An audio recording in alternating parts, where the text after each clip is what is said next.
السلام علیکم ورحمۃ اللہ وبرکاتہ۔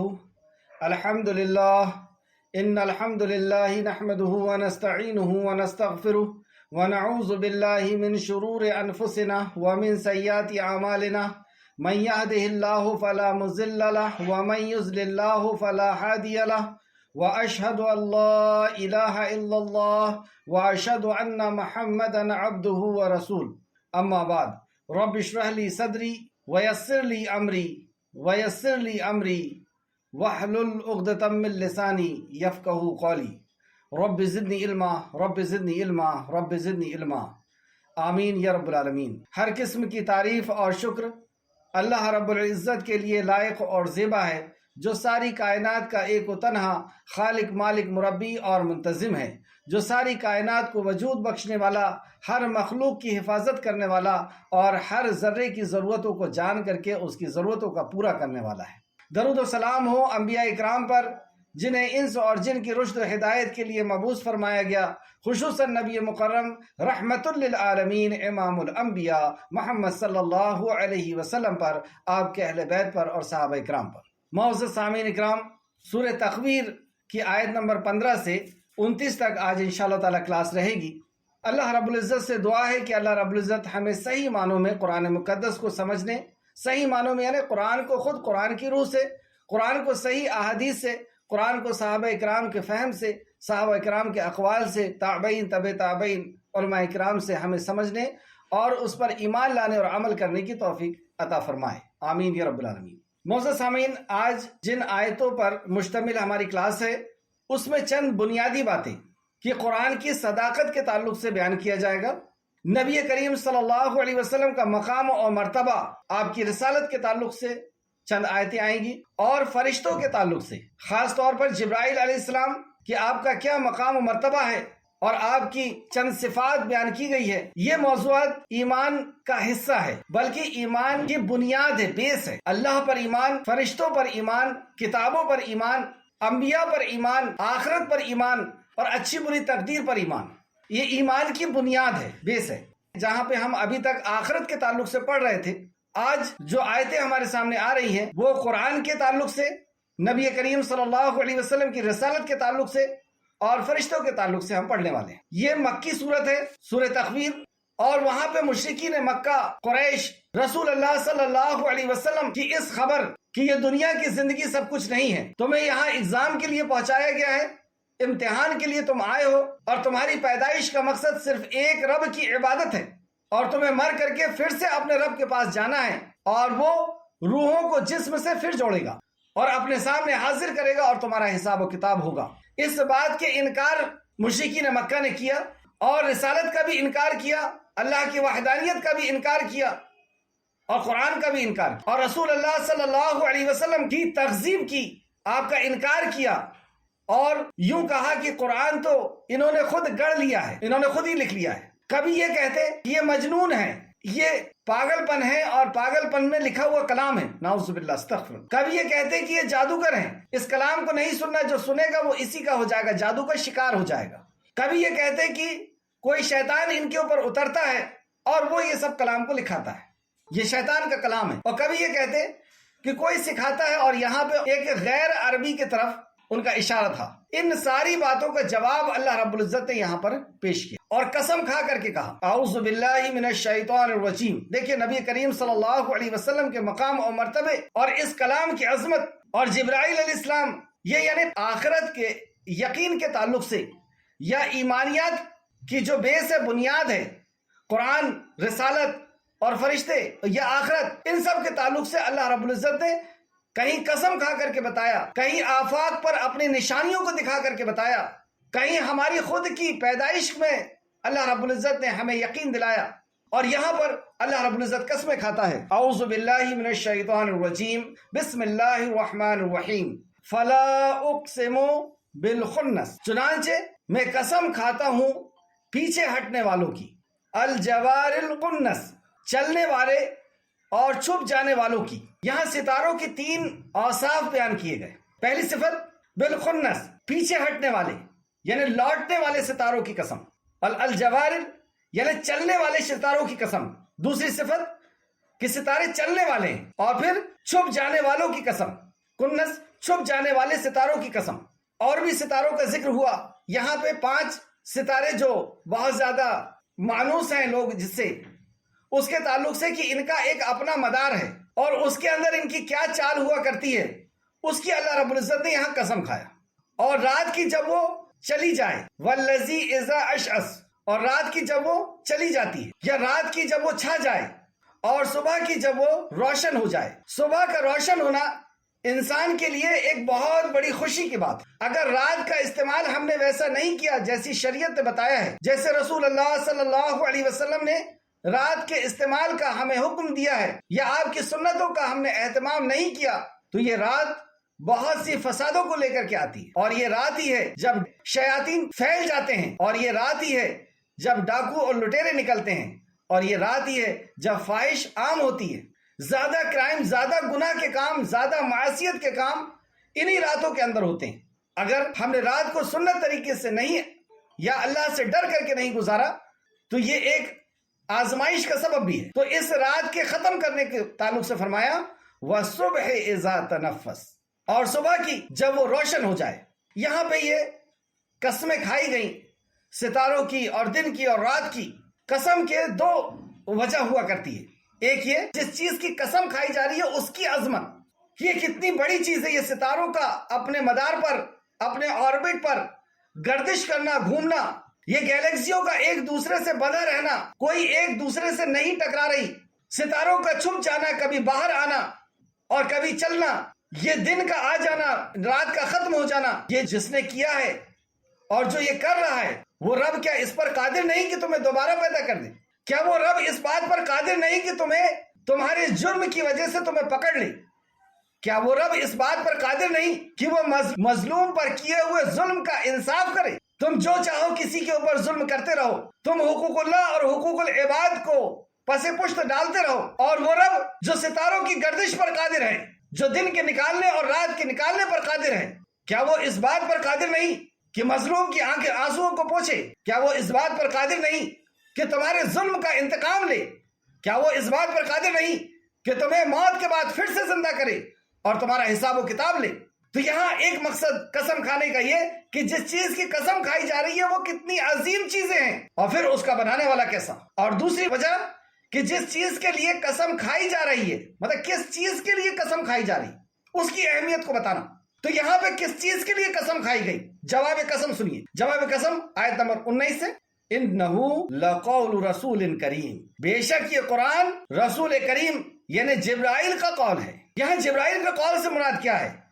یہ با اعتبار ابلاغ ہے، با اعتبار تنزیل نہیں، یعنی اللہ رب العزت نے آسمان دنیا سے آپ کو دیا اور جبرائیل علیہ السلام نے امانت کے ساتھ رسول اللہ صلی اللہ علیہ وسلم تک اسے پہنچایا، با اعتبار ابلاغ ہے، با اعتبار تنزیل نہیں۔ تنزیل تو اللہ رب العزت کی طرف سے ہے۔ اللہ رب العزت نے سورہ شورى آیت نمبر 192 سے 195 تک فرمایا وَإِنَّهُ لَتَنزِيلُ رَبِّ الْعَالَمِينَ، کہ یہ نازل کیا ہے رب العالمین نے، اللہ رب العزت کی طرف سے یہ نازل ہوا ہے۔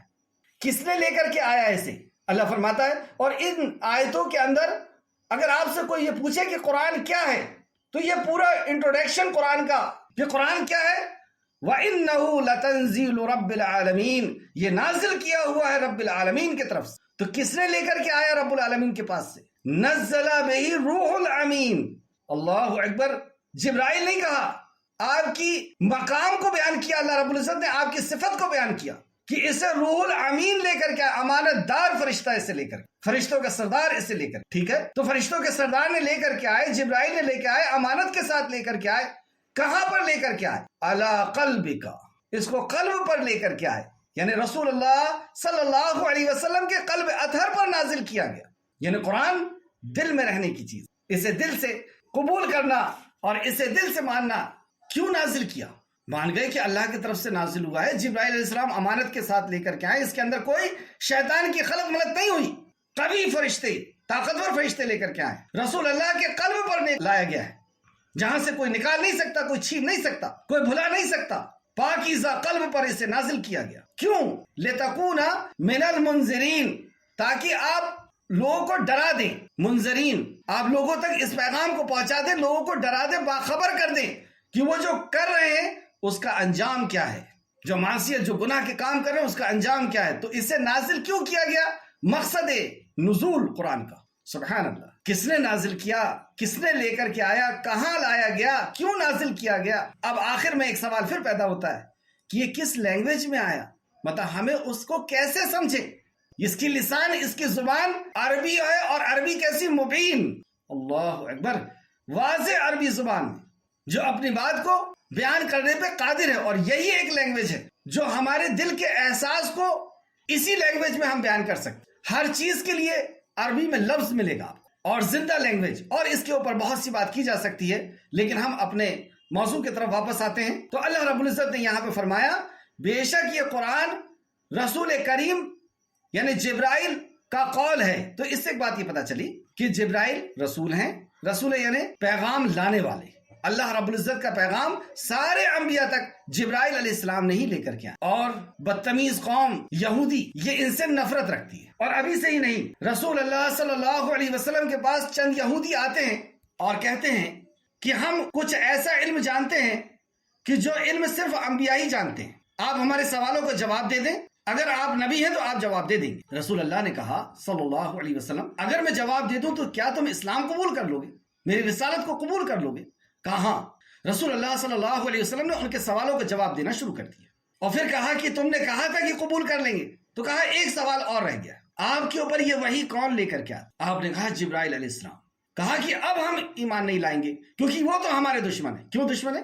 کیونکہ ہمارے اوپر ابھی تک جتنے بھی عذاب آئے ہیں وہ جبرائیل نہیں لے کر کے آئے، اس لیے ہم ایمان نہیں لائیں گے۔ کوئی اور فرشتے لاتے تو ہم ایمان لے آتے۔ اللہ رب العزت نے بھی وحی نازل کہ جو جبرائیل کا دشمن ہے وہ خالق کائنات اللہ رب العزت کا دشمن ہے۔ یہ مقام و مرتبہ ہے جبرائیل علیہ السلام۔ اور یہاں پہ آپ دیکھیں گے کہ 5 صفات اللہ رب العزت نے بیان فرمائی۔ صفت کون بیان کر رہا ہے؟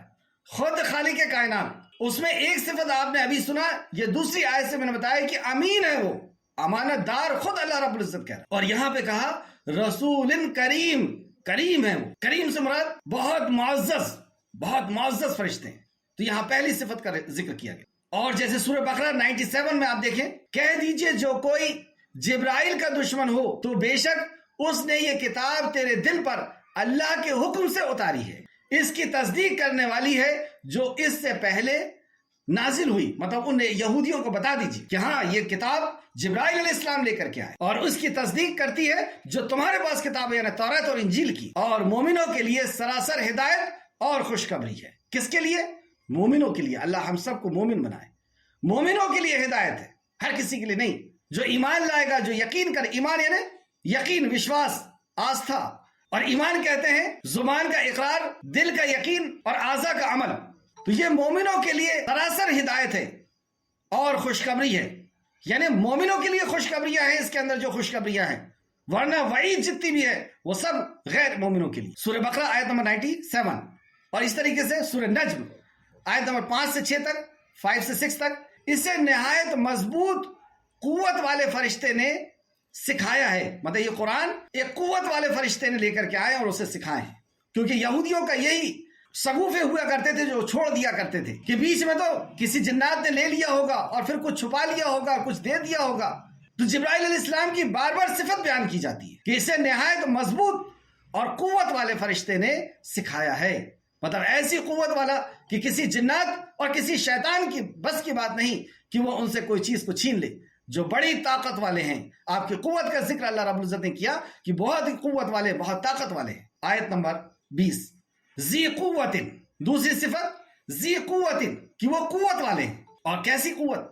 سورہ یاسین میں ہم پڑھ کر کے آ چکے ہیں کہ 3 انبیاء اس بستی میں دعوت دے رہے تھے، اور ایک نے آ کر کے گواہی دی، حبیب نجار نے، اور ان کی گواہی سے ایسے ناراض ہوئے کہ اس داعی کے اوپر ان لوگوں نے حملہ کیا اور انہیں شہید کر دیا۔ جبرائیل علیہ السلام کو اللہ نے حکم دیا اور صرف ایک چیخ تھی اور اس سے ان کی زندگی کے چراغ گل ہو گئے۔ یہ طاقت۔ قوم لوط اس بستی کو اٹھایا جبرائیل علیہ السلام نے اور آسمان کی بلندیوں تک لے گئے، پوری بستی کو، پوری قوم لوط کو، لوط علیہ السلام کی قوم کو، اور اوپر لے جا کر کے الٹا پٹکا دیے۔ یہ طاقت کا عالم۔ تو ذی قوت جو قوت والے ہیں، عند ذل عرش المکین، سبحان اللہ، عرش والے کے نزدیک بلند مرتبہ ہے. عرش والے کے نزدیک ایسا مرتبہ ہے, بلند مرتبہ ہے. اس لیے اللہ نے کہا کہ جو جبرائیل کا دشمن وہ اللہ کا دشمن, بلند مرتبہ ہے. آپ کے مرتبے کے تعلق سے اور بھی کئی جگہ ہے, وقت کی وجہ سے میں آگے چل رہا ہوں. تو یہاں پر تیسری صفت مکین بیان کی گئی, یعنی بلند مرتبہ اللہ کے نزدیک. اور بلند مرتبہ جس کا ہوتا ہے اس سے اللہ کام کیا لیتا؟ رسول کہا, پیغام پہنچانا, اللہ رب العزت کی وحی, اللہ کی معرفت اپنے اللہ کے بندوں تک کرانا. اور جو بھی معزز اور مکرم ہوئے ہیں یعنی انبیاء علیہ السلام, صحابہ اکرام, تو جو اونچے مقام و مرتبے میں ہیں ان کا کام آپ کو یہی ملے کہ اللہ کی مخلوق کو, اللہ کے بندوں کو اللہ سے جوڑنا, اپنی ذات سے نہیں, اللہ کی معرفت کرانا, اللہ کی پہچان کرانا, ہونے کا یقین اللہ رب العزت سے دلانا, اپنی ذات سے نہیں اور نہ ہی مخلوق سے. تو یہ بلند مرتبہ ہیں. تیسری صفت یہاں پہ جبرائیل السلام کی بیان, مطاعن ثم امین, وہ آسمانوں میں اس کی اطاعت کی جاتی ہے. مطاعن, یہ چوتھی صفت کہ ان کی اطاعت کی جاتی ہے آسمانوں میں. اللہ اکبر, یعنی اللہ کے حکم سے اللہ نے انہیں سردار بنایا ہے تو ان کی اطاعت کی جاتی ہے. اور آپ یہ دیکھ سکتے ہیں کہ ان کی اطاعت کس طرح سے کی گئی. جب رسول اللہ صلی اللہ علیہ وسلم معراج پر تشریف لے گئے تو معراج پہ ہر جگہ جہاں پہ جس فرشتے کو وہ حکم دیتے وہ سنتا. جیسے جنت کے فرشتے رضوان کے پاس گئے, رضوان سے کہا افتح, کھولو, فتح, کھول دیا گیا, یعنی جنت کے دروازے کو کھلوایا. جنت کا دیدار رسول اللہ صلی اللہ علیہ وسلم نے کیا. اور اسی طریقے سے جہنم کے فرشتے کے پاس گئے, مالک کے پاس, جہنم کے فرشتے کا نام مالک, اور کہا کہ افتح, فتح, کھولا گیا, کھولا گیا. اور پھر جہنم کو اس طریقے سے دکھایا, یعنی وہاں پہ ان کی اطاعت کی جاتی اللہ کے حکم. اللہ نے وہ مقام اور مرتبہ دیا ہے کہ آسمان والے جبرائیل علیہ السلام کی اطاعت کر. سبحان اللہ. پھر آگے فرمایا امین, جو صفات اللہ بیان کر رہا ہے کہ وہ امین ہے, امانت دار ہے. یہ پانچویں صفت ان 3 آیتوں کے اندر بیان کی گئی کہ وہ امانت دار ہیں. وما صاحبکم بمجنون, اور اے اہل مکہ, قیامت تک آنے والے سب سن لو, اور تمہارے ساتھی محمد دیوانے نہیں ہیں, مجنون نہیں ہیں. جو یہ کہہ رہے ہیں کہ ان کی عقل جو ہے وہ سلب ہو چکی ہے, دیوانگی یا پاگل پن آ گیا ہے, خالق کائنات آپ کے تعلق سے بیان. اور کیسے؟ قسم کھا کر کے بیان کہ وہ رب جس کے قدرت میں ستاروں کی چال ہے, ستاروں کی گردش ہے, ستاروں کی چمک ہے, وہ جس کے ہاتھ میں دن اور رات ہے, وہ جو ساری کائنات کا خالق ہے, جو جبرائیل بھی جس کے سامنے پر جھکا کر کے کھڑے ہوتے, اور سارے فرشتے کے حکم جب وہ بیان کرتا ہے تو بے ہوش ہو جاتے ہیں. وہ رب بیان فرما رہا ہے کہ یہ تمہارے صاحب پاگل نہیں ہیں. ان کی جو خبر کہ مرنے کے بعد تمہیں زندہ ہونا ہے وہ تمہیں برداشت نہیں ہو رہی. تم اس کا انکار کر رہے ہو, دنیا کی زندگی کو سب کچھ سمجھے ہوئے ہو, اور دنیا کو حاصل کرنے کے لیے آخرت کو بھلا کر کے بیٹھے ہو, اور ان کی بات کو اگنور کر رہے ہو یہ کہہ کر کے کہ یہ پاگل ہے. خبردار ہو جاؤ, تمہارا خالق اور مالک جس نے تمہیں حقیر نطفے سے پیدا کیا اور ایک دن مردہ کر دینے والا ہے اور پھر ایک دن زندہ کرنے والا ہے, وہ خبر دے رہا ہے, اور وہ مجنون نہیں ہے, وہ پاگل نہیں ہے. وَلَقَدْ رَآهُ بِالْأُفُقِ الْمُبِينِ. سبحان اللہ. اور یہ نبی تو اس جبرائیل کو آفاق میں, کائنات میں مبین, کھلم کھلا دیکھا ہے. اور یہ نبی تو اسے یعنی جبرائیل کو روشن آفاق میں دیکھا ہے. آفاق کہتے ہیں پوری کائنات کے کناروں کو, مطلب پوری کائنات کو آفاق کہیں. ایک مطلب تو یہ ہوا کہ آفاق کے کناروں میں ان کو دیکھا ہے, یعنی جبرائیل علیہ السلام. اور آفاق کا کنارہ ہمارا سائنس ابھی تک پتہ نہیں لگا پایا کہ آسمان کا مغرب اور مشرق, شمال اور جنوب, ایسٹ ویسٹ اور ساؤتھ اور نارتھ, آسمان کا کنارہ کہاں ہے نہیں پتا ہمیں. اور اس میں جبرائیل علیہ السلام کو جب دیکھا نبی کریم صلی اللہ علیہ وسلم نے تو وہ آفاق پر چھائے ہوئے. جبرائیل علیہ السلام کو اصل شکل میں دیکھا, جیسے سورہ نجم میں بھی ہم دیکھ سکتے ہیں, سورہ نجم آیت نمبر 5 سے 10, اسے نہایت مضبوط قوت والے فرشتے نے سکھایا ہے. مطلب یہ قرآن جو ہے نہایت قوت والے فرشتے نے سکھایا ہے جو بڑی طاقت والے ہیں. بتانے کا مقصد یہودی اور نصرانی جو جبرائیل علیہ السلام کے اوپر یا رسول اللہ کے اوپر یا قرآن کے اوپر شک پیدا کر رہے ہیں, اللہ رب العزت ان تینوں چیزوں کو ایک ساتھ اس انداز میں بیان کرتا ہے جو بڑی طاقت والے ہیں. سو وہ بلند ہوا, مطلب وہ جب بلند ہوئے اس حال میں کہ وہ آسمان کے مشرق کنارے پر تھا, پھر وہ نزدیک ہوا, یعنی جبرائیل علیہ السلام آسمان کے کناروں پر تھے اور وہ پھر نزدیک ہوئے، پھر اتر آئے، پھر وہ 2 کمانوں کے فاصلوں پر ہو گئے، بلکہ زیادہ قریب، مطلب 2 کمانوں کے فاصلے سے بھی زیادہ قریب جبرائیل علیہ السلام سے ہو گئے۔ سورہ نجم آیت نمبر 5 سے 10۔ پھر اس نے وحی کی، اللہ کے بندے کے طرف وحی کی، تو پھر جبرائیل علیہ السلام ان کے 2 کمانوں کے فاصلے سے بھی کم فاصلے پر آ گئے، اور پھر جبرائیل علیہ السلام نے وحی کی جو اللہ رب العزت نے وحی کی تھی۔ اس طریقے سے بخاری اور مسلم کی ایک روایت کہ سیدنا جابر بن عبداللہ رضی اللہ عنہ بیان فرماتے ہیں کہ کچھ عرصہ تک وحی بند ہو گئی، بعد میں نبی صلی اللہ علیہ وسلم پر جب وحی نازل ہوئی تو آپ نے اس کے متعلق بیان فرماتے ہوئے فرمایا، میں چلا جا رہا تھا کہ اچانک میں نے آسمان سے ایک آواز سنی، میں نے نظر اٹھا کر دیکھا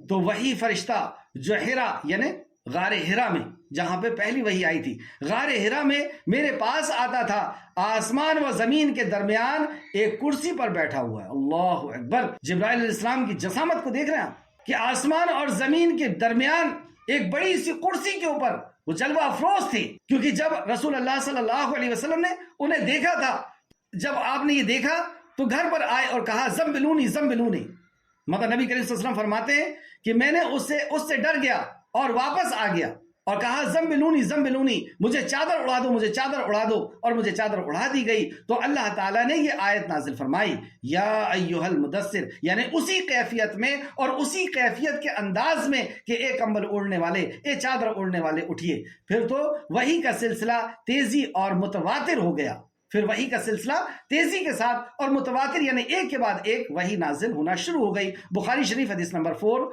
اور مسلم شریف حدیث نمبر 161۔ کیا پتہ چلا اس سے؟ کہ رسول اللہ صلی اللہ علیہ وسلم نے اس جبریل امین کو دیکھا بھی ہے اپنی آنکھوں سے۔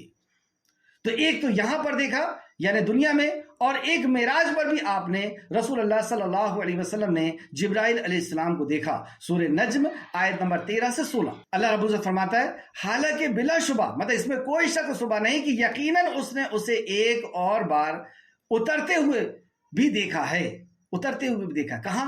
اندہ سدرۃ المنتہا، اندہ پاس سدرۃ المنتہا، منتہا پر، انتہا پر، انتہا کی بلندی پر، جہاں پہ سدرہ تھی، جہاں پہ بیری کا درخت تھا، اس وہ جگہ دیکھا۔ اندہا جنت المأوى، جہاں پر اس کے پاس ہمیشہ رہنے کی جنت ہے، مطلب جنت المأوى کے پاس رسول اللہ صلی اللہ علیہ وسلم نے سدرۃ المنتہا پر حضرت جبرائیل علیہ السلام کو دیکھا تھا۔ جب اس نے بیری کو ڈھانپا، مطلب اللہ رب العزت کی طرف سے سونے کے جو پتنگے گر رہے تھے، جب اس بیری کو ڈھانپ رہا تھا، مطلب جسے جو ڈھانپ رہا تھا، اس وقت جبرائیل علیہ السلام کو نبی کریم صلی اللہ علیہ وسلم دیکھا۔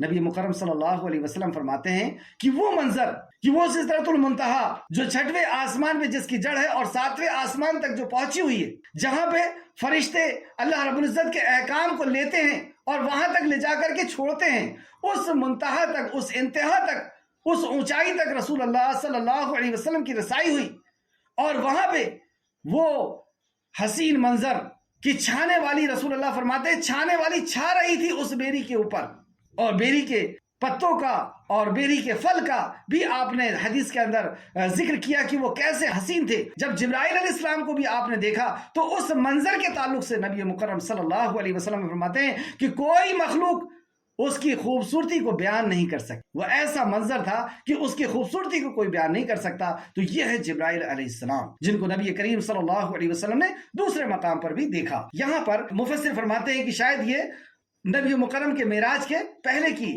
صورت ہے۔ واللہ اعلم۔ آیت نمبر 23، وَلَقَدْ رَآهُ، تو البتہ تحقیق اس نے دیکھا، بِالْأُفُقِ الْمُبِينِ، افق میں یعنی آفاق میں، پوری کائنات میں، اور یہ نبی تو وہ جبرائیل کو روشن آفاق پر دیکھ چکا ہے، اور وہ غیب کی باتوں پر بخیل نہیں۔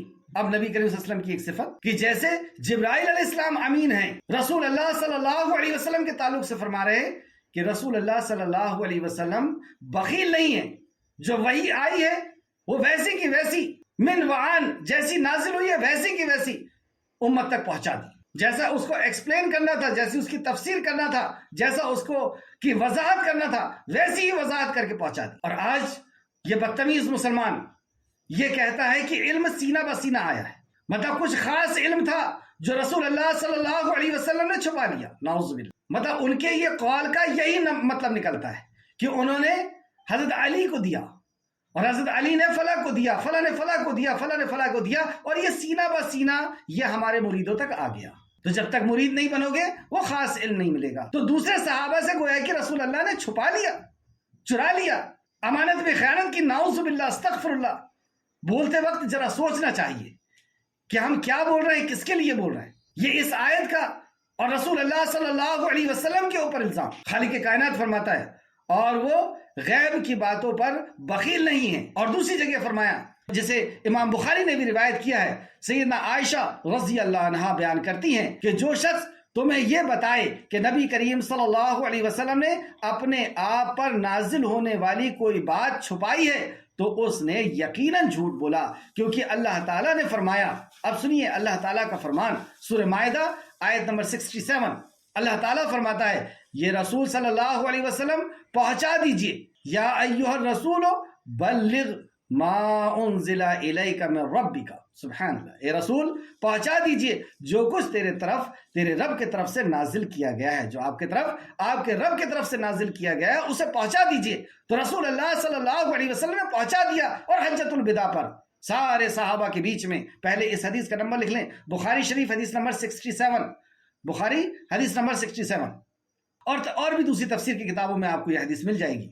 اور پھر آخر میں حجۃ الوداع میں نبی کریم صلی اللہ علیہ وسلم نے سارے صحابہ کو خطاب کر کے کہا کہ کیا جو مجھ تک پیغام آیا تھا میں نے تم تک نہیں پہنچا دیا؟ سارے صحابہ نے گواہی دی کہ یا رسول اللہ جو پیغام آپ تک آیا تھا وہ بغیر گھٹا بڑھا کے آپ نے پہنچا دیا۔ رسول اللہ صلی اللہ علیہ وسلم نے آخر آسمان کی طرف اشارہ کیا، اپنی انگلی کا اشارہ کیا اور کہا اے اللہ گواہ رہے، اے اللہ گواہ رہے، اے اللہ گواہ رہے، یعنی جو مجھے امانت دی گئی تھی وہ امانت میں نے پہنچا دی۔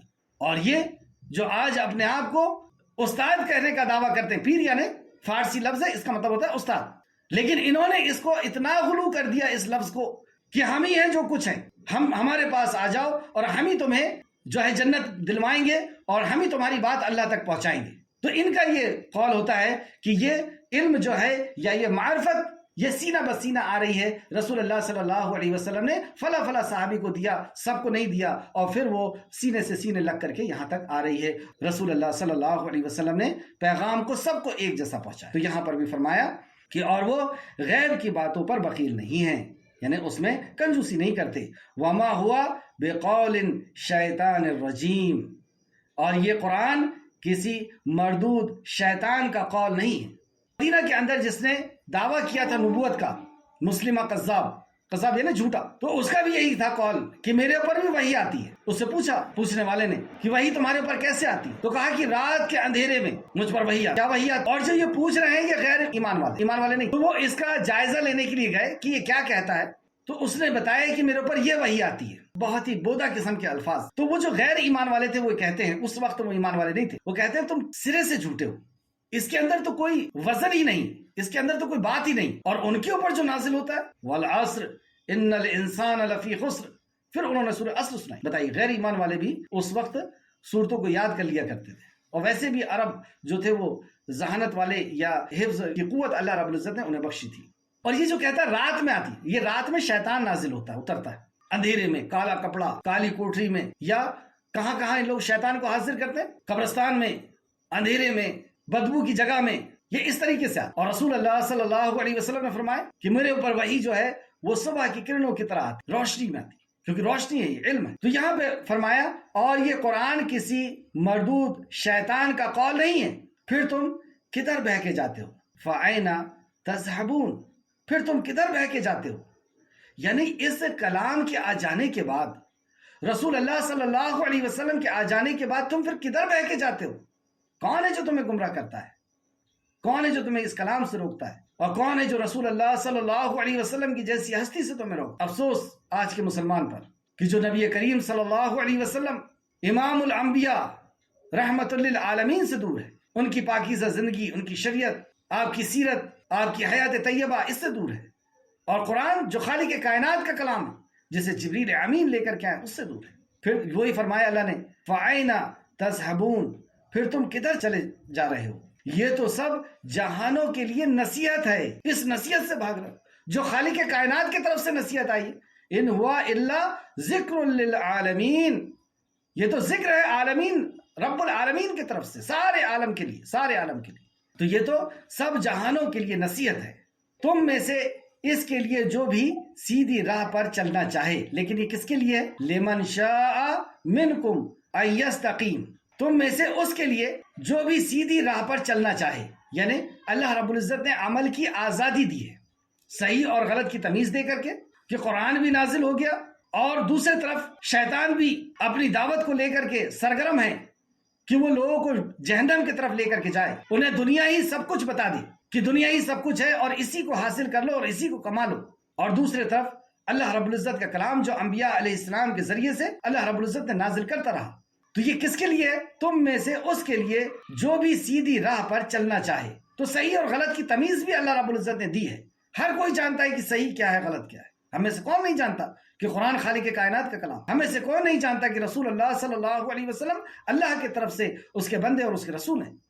لیکن اس کے باوجود بھی ہم دنیا کے علم میں اور دنیا کی طریقوں پہ ہم اگر لگے رہیں تو اس میں ہماری غلطی ہے۔ تو جو اس کے چاہے گا وہ اس سے فائدہ اٹھائے گا اور اسے اللہ رب العزت ہدایت دے گا۔ اور دیکھیے قرآن کا ایک اور معجزہ جو آخر آیت میں بتایا گیا، اور اللہ رب العالمین کے چاہے بغیر تم کچھ بھی نہیں چاہ سکتے۔ اللہ رب العالمین کے بغیر چاہے تم کچھ نہیں چاہ سکتے۔ جیسے ایک قرآن ہے اور سارے لوگ بیٹھ کر کے پڑھ رہے ہیں، سن رہے ہیں، لیکن کچھ اس میں سے ہیں جو ہدایت یافتہ ہو جا رہے ہیں، اور کچھ ہیں کہ جن کی گمراہی اور بڑھ جا رہی ہے، جن کا کفر، جن کی شرک اور بڑھتا چلا جا رہا ہے۔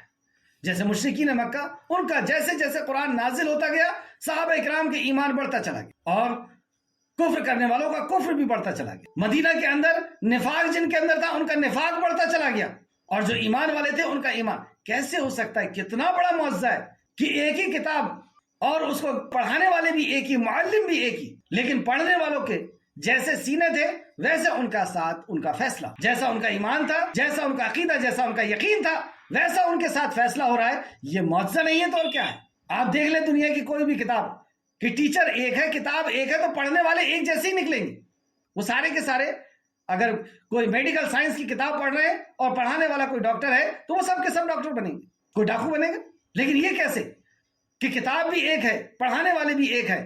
یہ ہے معجزہ کہ تمہارے چاہنے سے نہیں، اللہ رب العزت جو ہدایت کا طلبگار ہوگا، جو ہدایت کا حقدار ہوگا، جس کو اللہ رب العزت چنے گا، اللہ رب العزت اسے ہدایت دے گا، اور اسے رضی اللہ عنہم ورضوا عنہ، اسے اللہ رب العزت نے سرخرو کر دیا۔ اور وہی لوگ جو دوسرے تھے، جن کا عقیدہ ٹھیک نہیں، جس کا ایمان، جس کا یقین ٹھیک نہیں تھا، وہ تباہ اور برباد۔ آج کی کلاس میں جو جبرائیل علیہ السلام کی صفات بتائی گئی، واپس ہم آتے ہیں جبرائیل علیہ السلام پہ۔ 5 صفت بتائی گئی۔ سب سے پہلی کریم ہے، مطلب وہ رسول ہے نا، پیغام لے کر کے آنے والے، ہر انبیاء پر آپ نے پیغام لے کر کے آئے۔ اور یہاں پہ جو صفت بتائی گئی سب سے پہلے کریم ہے۔ کریم یعنی بہت معزز ہے، ہاں، ہر جگہ ان کی عزت ہے، اللہ کے پاس، فرشتوں کے پاس، انبیاء کے پاس، اور ذی قوت، اور وہ بڑی قوت والے ہیں۔ تو ہم نے قوت کا بھی نظارہ دیکھا۔ امین، امانت دار ہیں، مطاعن، اور ان کی اطاعت کی جاتی ہے، یعنی فرشتوں میں اللہ نے ان کی اطاعت رکھی، امین، اور وہ امانت دار ہیں۔ تو جبرائیل علیہ السلام کی محبت کے تعلق سے آپ نے دیکھا کہ اللہ رب العزت نے کہا کہ جو جبرائیل کا دشمن وہ میرا دشمن۔ جبرائیل علیہ السلام سے رسول اللہ صلی اللہ علیہ وسلم نے کہا، دیکھیے رسول اللہ بھی جبرائیل علیہ السلام سے کیسی محبت کرتے تھے، اور کیوں نہ ہو، جو خالق کی معرفت کرا رہے ہیں، جو خالق کا پیغام پہنچا رہے ہیں، جو خالق کی مشیت بتا رہے ہیں، اللہ اکبر۔ اور جبرائیل علیہ السلام کا کیسا انتظار کرتے تھے رسول اللہ صلی اللہ علیہ وسلم۔ یہ محبت کی بنیاد کیا تھی؟ یہ بنیاد تھی اللہ رب العزت کے پیغام کا ملنا، اس علم کا ملنا، اس وحی کے علم کا ملنا۔ بخاری شریف کی حدیث ہے کہ حضرت ابن عباس رضی اللہ عنہ سے روایت ہے کہ نبی کریم صلی اللہ علیہ وسلم نے جبرائیل علیہ السلام سے فرمایا کہ آپ جتنے مرتبہ ہمارے پاس آتے ہیں اس سے زیادہ آنے سے کیا چیز مانے ہیں؟ مطلب آپ جتنا آتے ہیں ہمارے پاس اس سے زیادہ آنے سے کون سی چیز آپ کو روکتی ہے؟ یعنی آپ بار بار کیوں نہیں آتے؟ اللہ اکبر، آپ بار بار کیوں نہیں آتے؟ تو یہ آیت نازل ہوئی۔ کون سی آیت نازل ہوئی؟ جس میں اللہ نے فرمایا، اے نبی، ہم تیرے رب کے حکم کے بغیر نہیں اترتے، ہمارے آگے پیچھے اور اس کے درمیان کی کل چیزیں اس کی ملکیت ہے، تیرا پروردگار بھولنے والا نہیں۔ اللہ اکبر،